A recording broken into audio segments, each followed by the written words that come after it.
Jadi teman-teman Kalteng Putra ini kan dalam posisi tidak menerima haknya, dalam hal ini gaji ya, kurang lebih sekitar bulan November, Desember, sampai di Januari, sehingga di bulan Januari mereka terima pembayaran gaji tapi untuk bulan November.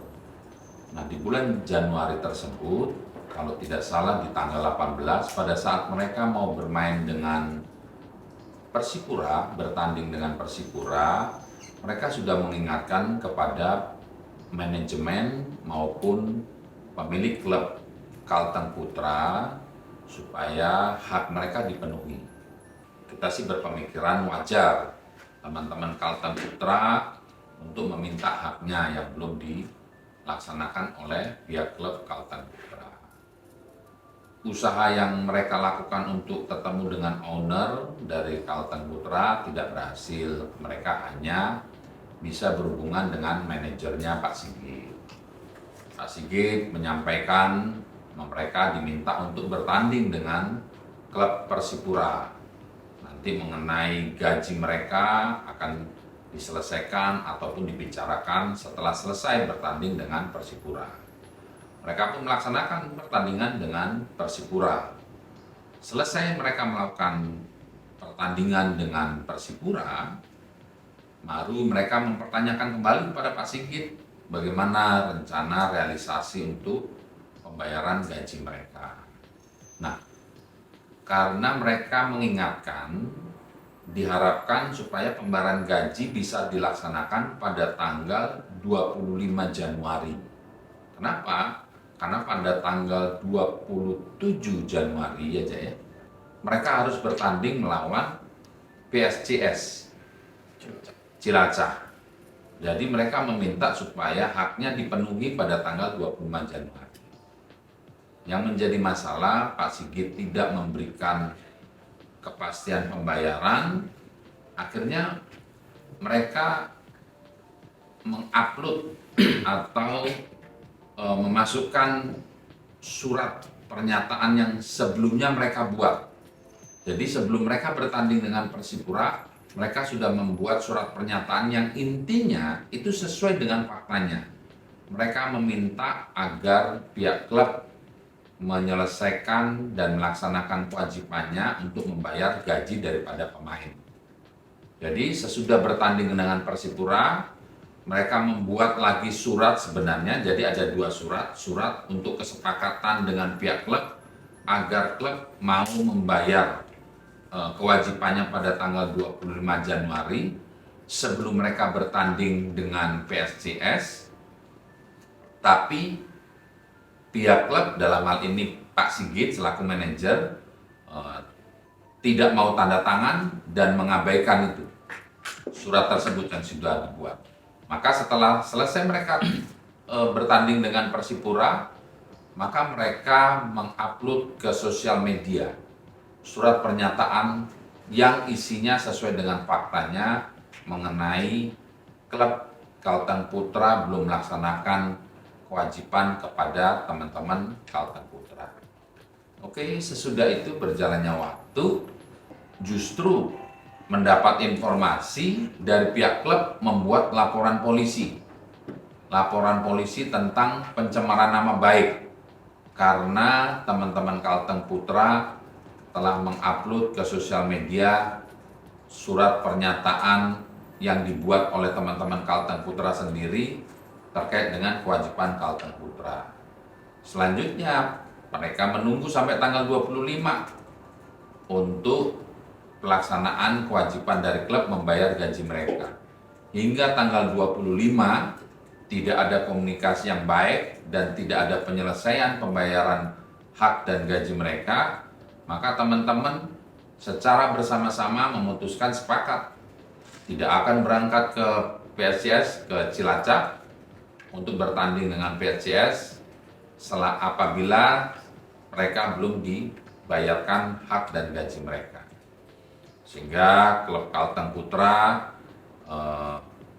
tidak jadi bertanding melawan PSCS di tanggal 27 tersebut hingga berlanjut pihak dari Komdis PSSI, memanggil dari pihak klub, dan memanggil dari pihak seluruh pemain untuk diperiksa di Komdis PSSI terkait mereka tidak bertanding melawan PSCS. Di bulan Februari seharusnya klub Kalteng Putra juga bertanding melawan Persekat Tegal. Tapi teman-teman komitmen bahwa selama belum dibayarkan hak dan gaji mereka, maka teman-teman tidak akan melakukan pertandingan. Maka pertandingan dengan Persekat Tegal juga tidak terjadi karena teman-teman sudah komitmen itu. Hasil putusan dari Komdis memutuskan untuk teman-teman Kalteng Putra diputuskan dengan dapat teguran keras, dinyatakan bersalah, dihukum dengan teguran keras. Nah, ya satu sisi sih kita keberatan dengan keputusan itu karena sesuai dengan pasal 58 Kode Disiplin menyebutkan jika ada pemain orang yang mengajak, meminta, menyuruh untuk tidak bertanding, siapapun ya, mau pemain atau siapapun akan dihukum, ada hukumannya. Sementara teman-teman Kalteng Putra ini tidak ada yang meminta mereka, tapi keinginan diri sendiri, itu pertama. Yang kedua, di pasal 4 Komdis menyebutkan fakta-fakta atau sebab musabab terjadinya pelanggaran kode disiplin itu menjadi salah satu pertimbangan sebelum terjadinya peristiwa, itu menjadi salah satu pertimbangan bagi Komdis untuk memberikan putusan. Artinya teman-teman Kalteng Putra itu bukan karena langsung seketika memutuskan tidak bertanding baik melawan PSCS maupun melawan Persekat Tegal, tapi karena ada sebab musababnya, yaitu tidak dibayarkan hak dan gaji mereka. Maka kami mengasumsikan bahwa sebenarnya terkait dengan putusan Komdis itu pun sebenarnya kuranglah, menurut kami itu kurang setuju. Harusnya teman-teman Kalteng Putra dibebaskan dari hukuman tersebut karena ada sebabnya mereka memutuskan tidak bertanding dengan PSCS maupun Persekat Tegal. Nah, kemudian kemarin sesudah pertandingan antara Kalteng Putra melawan Persekat Tegal tidak terjadi karena para pemain sudah sepakat tidak mau bermain. Ada 3 orang pemain asing ya, satu sih sudah naturalisasi, yaitu Willian dari Brazil, Haru dari Jepang, Gai Junior dari Indonesia, itu naturalisasi dari Kamerun. 3 orang ini dipanggil oleh Komdis karena Komdis mempertanyakan juga mengenai alasan mereka tidak bertanding melawan Persekat Tegal. Nah, mereka memberikan alasan yang sama seperti 25 yang dipanggil untuk pada saat pertandingan Kalteng Putra tidak jadi bertanding melawan PSCS. Nah, itu alasannya sama karena tidak dipenuhinya hak dan gaji daripada pemain. Tapi yang paling penting buat pemain asing ini, mereka berkeluh kesah karena mereka tinggal yang tinggal di Palangkaraya itu kalau tidak salah tinggal 1 orang, itu dengan kondisi mereka tidak difasilitasi untuk biaya hidup di sana, gaji belum dibayar, tidak difasilitasi biaya hidup, dan mereka berkeinginan untuk kembali ke negaranya. Namun tidak ada respon yang baik dari pihak klub. Makanya mereka juga berkeluh kesah kepada APPI bagaimana keinginan mereka untuk kembali ke negara mereka, khususnya Willian yang ingin balik ke Brasil dan Haru yang ingin kembali ke Jepang. Sementara Gai Junior ke Kamerun, ke negara asalnya. Tapi mereka ya sampai saat ini masih di Indonesia karena mereka tidak ada uang transport untuk kembali ke negara asal, sementara itu sudah diatur di dalam kontrak kerja antara pemain dengan klub Kalteng Putra. Itu permasalahannya.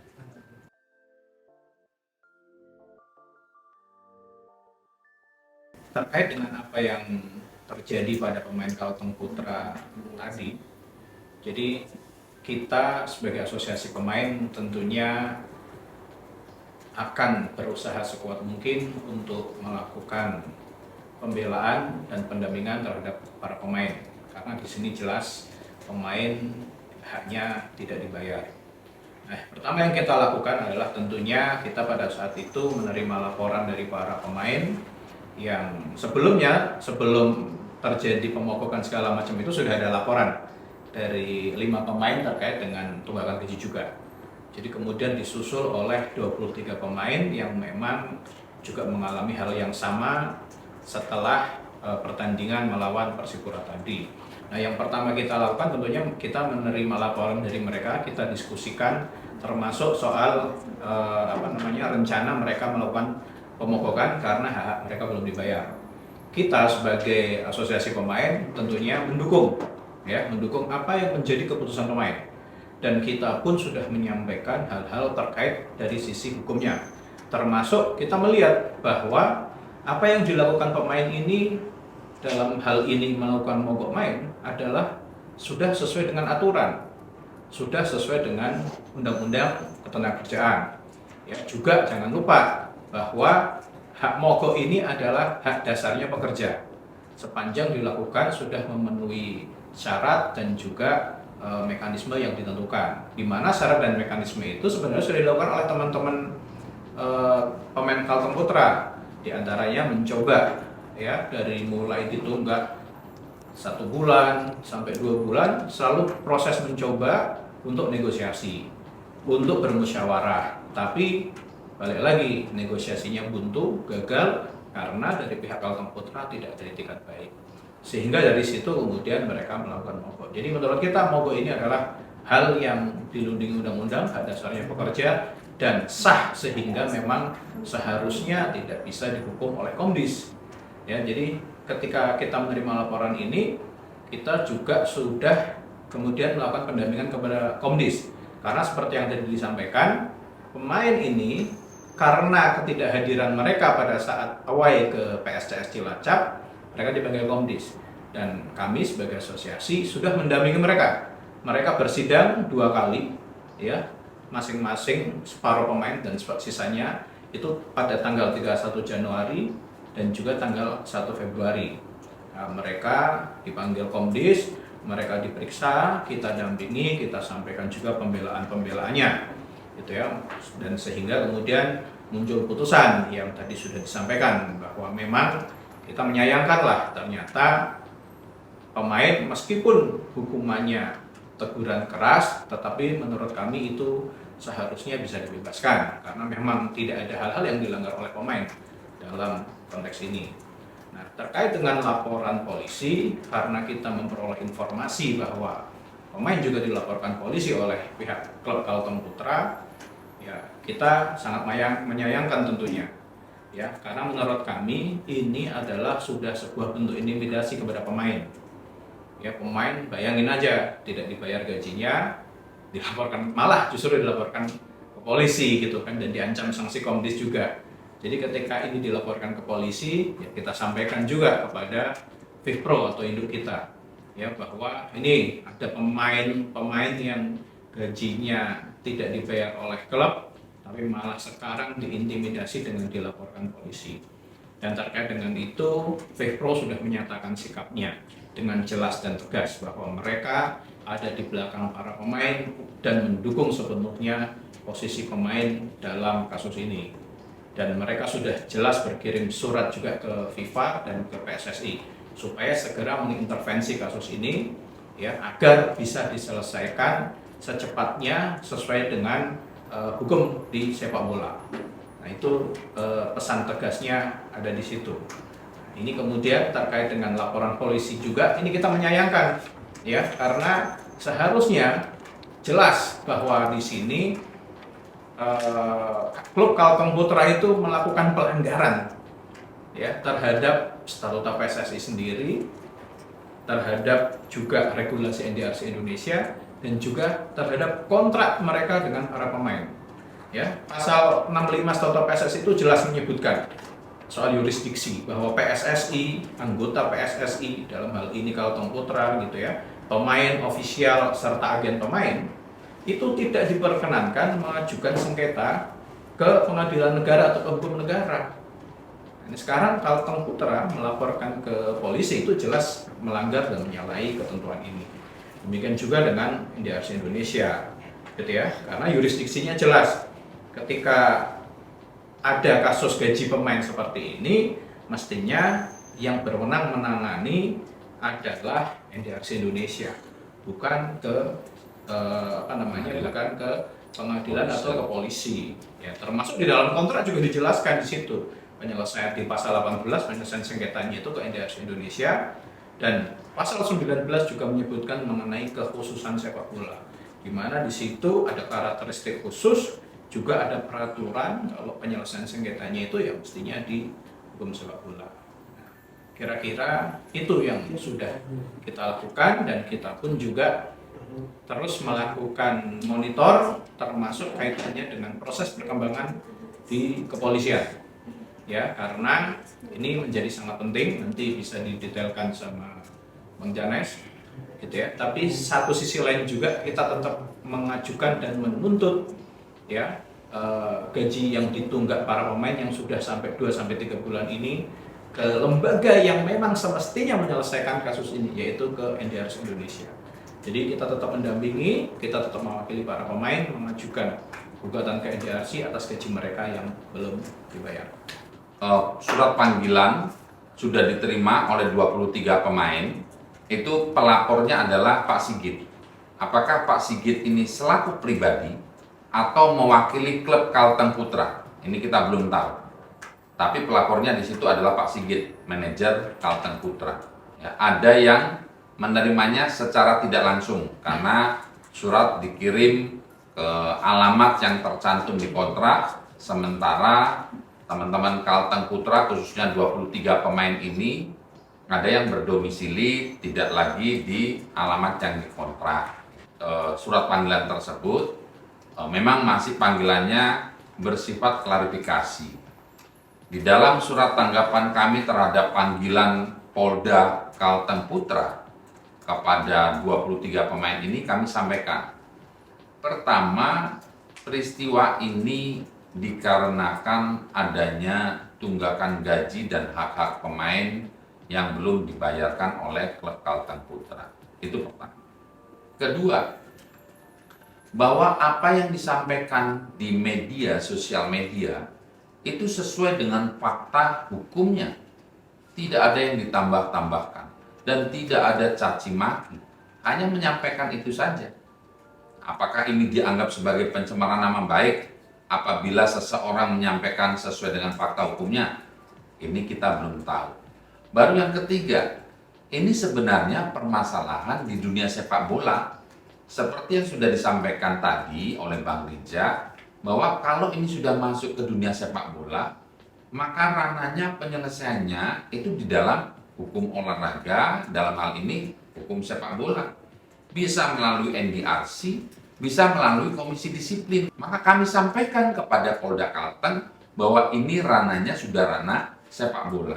Kemudian kami juga sampaikan kepada Polda Kalteng, apa itu peristiwa ini, apakah searjen, sebegitu pentingnya sehingga diminta klarifikasi dalam hitungan pelaporan itu dibuat tanggal, kalau tidak salah tanggal 25 Januari, itu para pemain dipanggil antara tanggal 31 ya, tanggal 31 sampai tanggal 8 Februari untuk hadir.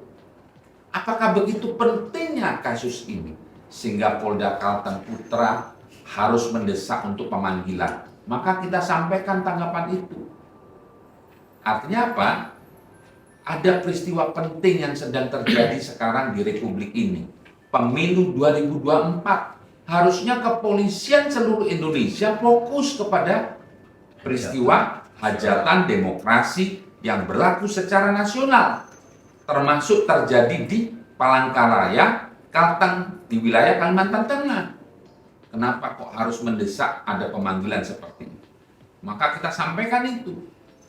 Tolong ini dipertimbangkan untuk ditinjau setelah pemilu selesai.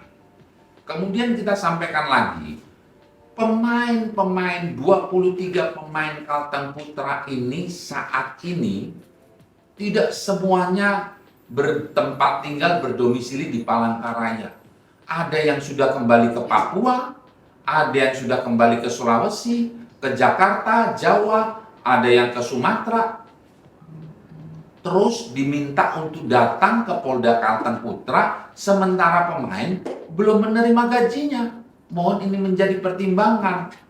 Kami menyampaikan usul kepada Polda Kalteng Putra, kami menyampaikan usul kepada Polda Kalimantan Tengah supaya jika memang dilanjutkan pemeriksaan wawancara klarifikasi dilakukan secara online. Karena posisi pemain-pemain ini sudah tidak semuanya berada. Sebagian kecil mungkin ada 1-2 orang yang tinggal di Palangkaraya. Tapi sebagian besar itu bertempat tinggal di luar daripada Kalimantan Tengah. Itu tadi yang kami sampaikan tadi di provinsi-provinsi lain. Dan mereka tidak punya transportasi, biaya transportasi, akomodasi untuk ke Palangkaraya atau kembali ke daerah asal. Ini mau dipertimbangkan, kita sudah sampaikan itu. Kasus serupa terkait dengan laporan polisi ini sudah pernah terjadi dan itu secara jelas dan tegas juga sudah diputus oleh FIFA, yaitu kaitannya dengan kasus Alec Goncalves yang pada saat itu bermain di Persikabo. Ya, di Tira Persikabo. Jadi kasus Alec Goncalves ini kurang lebih sama, dia belum digaji, ditunggak gajinya, ketika itu dia atau istrinya menyampaikan atau curhat ke media sosial, ya, sehingga pada saat itu kemudian akhirnya Alex yang pada saat yang bersamaan juga mengajukan gugatan DRC, ya, pada saat itu gugatan DRC-nya diputus bahwa Alex menang dan berhak menerima pembayaran dari klub Tira Persikabo. Akhirnya Tira Persikabo melaporkan si pemain, dalam hal ini Alex, ke Polda Metro. Dan pada saat itu posisinya sampai sudah ditetapkan menjadi tersangka, ya? Belum.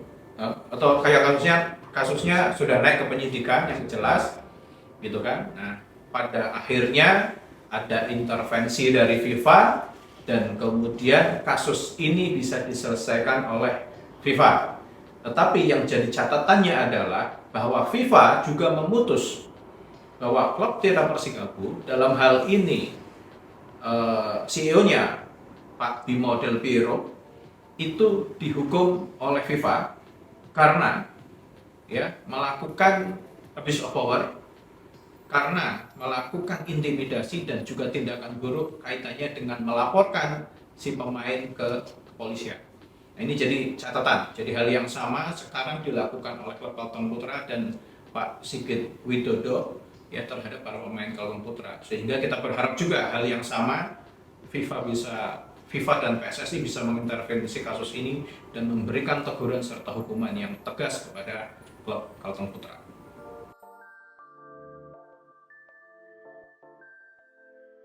Kami sangat dengan tegas keberatan dan tidak setuju dengan itu. Kenapa? Pasal 58 itu menyatakan memang apabila seseorang atau siapapun yang mengajak pemain untuk tidak bertanding dihukum. Itu memang betul. Dalam kondisi normal. Apa itu artinya dalam kondisi normal?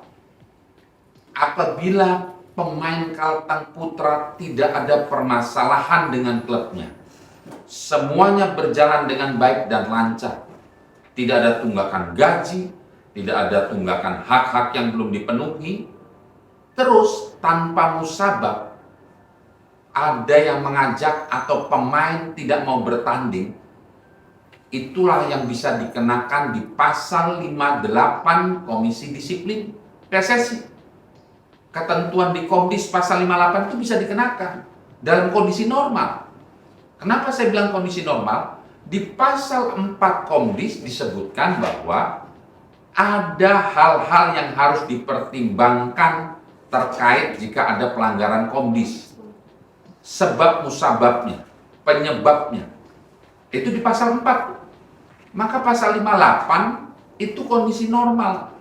Ambil contoh misalkan, klub apabila klub Kalteng Putra untuk menghindari bertanding, untuk menghindari bertemu dengan siapa, terus dia tidak mau bertanding dengan klub lain, itu baru bisa disanksi. Atau apabila ada indikasi pemain melakukan match fixing terbukti, itu bisa divonis sesuai dengan pasal 58 Komisi Disiplin.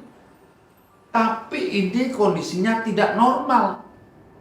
Pemain itu secara tidak profesional, belum dipenuhi hak dan gajinya. Bagaimana mungkin pemain bisa bertanding melawan klub lain secara profesional, dituntut profesionalitasnya, sementara hak dan kewajibannya tidak dipenuhi secara profesional dari klubnya. Jadi kami sangat tidak setuju.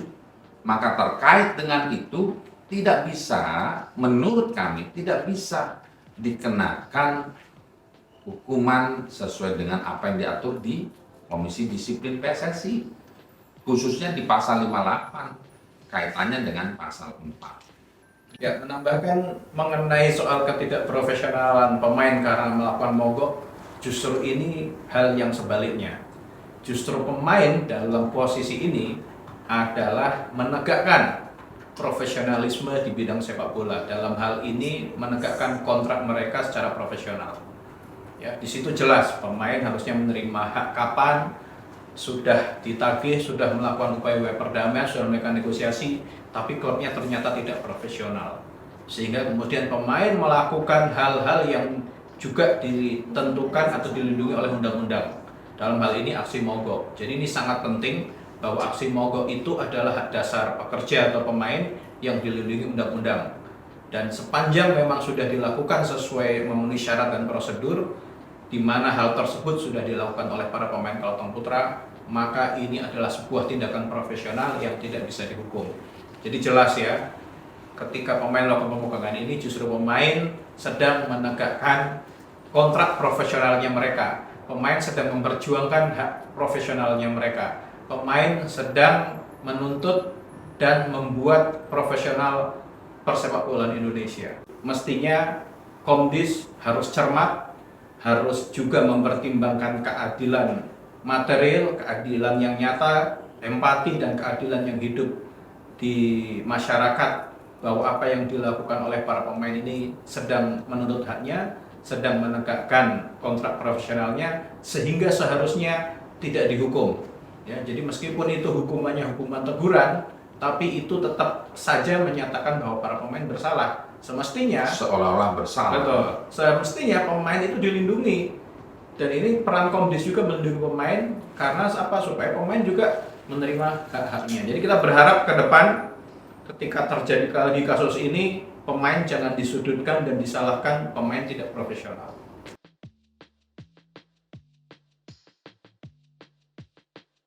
Khusus untuk klub Kalteng Putra, kami coba mengingatkan dan membuka cakrawala pemikiran secara terbuka seluas-luasnya, objektif, dan jangan pakai kacamata kuda. Kenapa?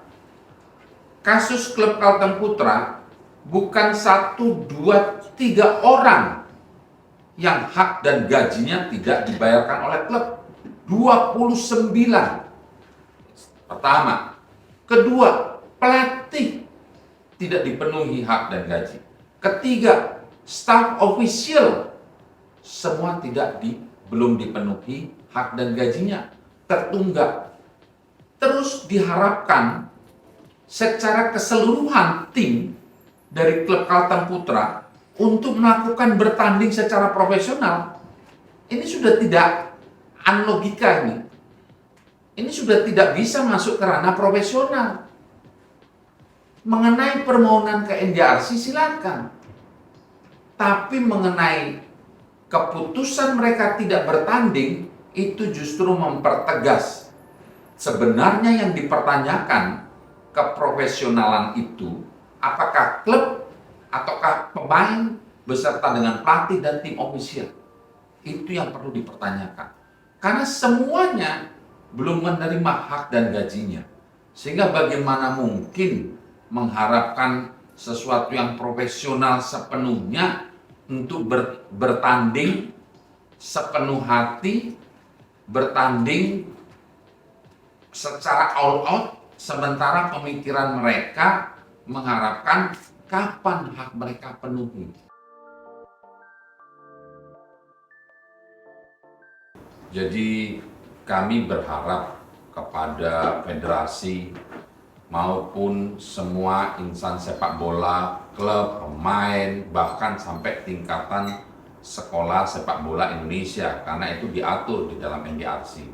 Dan bahkan juga pelatih itu menginginkan mereka jika terjadi permasalahan, mereka punya tempat sarana untuk penyelesaian permasalahan mereka.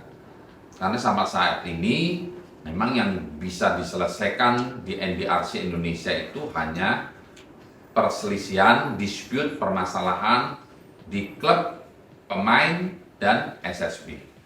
Jadi harapan kami federasi untuk concern kembali mengaktifkan NDRC Indonesia ini, karena NDRC Indonesia ini bukan keinginan dari pemain, apalagi APPI, tapi sudah amanah dari FIFA dan juga sudah diatur di dalam regulasi FIFA yang harus ada salah satunya di Indonesia untuk menyelesaikan permasalahan-permasalahan sepak bola di Indonesia. Jadi kami harapkan dari pihak federasi untuk mengaktifkan NDRC Indonesia, termasuk pihak-pihak klub. Pihak-pihak klub jika ada permasalahan, bawa permasalahan sepak bola Indonesia, bawa ke NDRC Indonesia sesuai dengan apa yang bisa diselesaikan di NDRC Indonesia. Sama seandainya terjadi permasalahan yang harus diselesaikan di Komisi Disiplin PSSI, nah, termasuk pemain sendiri dan termasuk dari SSB ini yang masih diatur. Kemudian terkait dengan adanya putusan-putusan NDRC Indonesia, sampai saat ini kami sedikit ya setidaknya itu masih ada rasa kekecewaan. Karena masih ada klub yang belum melaksanakan putusan-putusan yang sudah keluar dari NDRC Indonesia.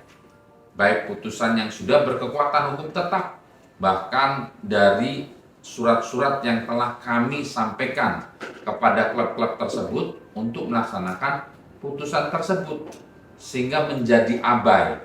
Bahkan ada klub yang masih mengharapkan jika dihukum untuk membayar hak daripada pemain, mereka mengharapkan menunggu subsidi dari PT LIB dicairkan baru mereka melakukan pembayaran hak tersebut, melaksanakan putusan tersebut. Bagi kami, ini salah satu yang menjadi membuktikan ketidakprofesionalan klub tersebut. Kenapa? Karena subsidi LIB ini sebenarnya sebagai supporting, bukan sebagai pokok untuk kewajiban klub terhadap siapapun, apakah pemain, tim ofisial yang sudah dikontrak, apakah 1 musim, bahkan jika ada yang sampai 2 musim, mereka harusnya mempunyai dana finansial klub untuk mengatasi hal tersebut. Subsidi dari LIB ini hanya menjadi supporting, misalkan dalam hal pemberian bonus, pemberian reward, dan lain sebagainya. Tapi yang kami lihat masih ada klub yang sudah diputus oleh NDRC untuk melaksanakan kewajibannya menunggu subsidi dari LIB diberikan baru mereka melaksanakan itu. Bayangkan kalau misalkan mereka melakukan itu terus nanti di kompetisi selanjutnya terjadi lagi, mereka akhirnya apa? Sistemnya gali lubang, tutup lubang. Maka yang perlu dipertanyakan profesionalnya pada siapa? Apakah pemain atau terhadap klub tersebut? Kita berharap supaya seluruh stakeholder yang ada di sepak bola Indonesia, khususnya klub, ya, dalam kontrak mencantumkan mengenai penyelesaian sengketa di NDRC Indonesia. Sebenarnya ini sudah standar, ini sudah ditetapkan atau sudah ditentukan oleh PSSI dan PT Liga. Kenapa? Karena mestinya ini sudah tercantum dalam standar player kontrak. Sehingga dalam hal ini kita meminta kepada PSSI dan juga PT Liga lebih jeli, lebih teliti, dan juga menerapkan aturan verifikasi yang tegas terkait dengan kontrak pemain, bahwa di dalam kontrak pemain nanti seluruh pesepak bola Indonesia itu ada klausula terkait dengan penyelesaian sengketa di NDRC Indonesia. Jangan sampai ada terjadi seperti musim-musim kemarin yang terjadi pada PSKC Cimahi dan juga Persikap Bandung.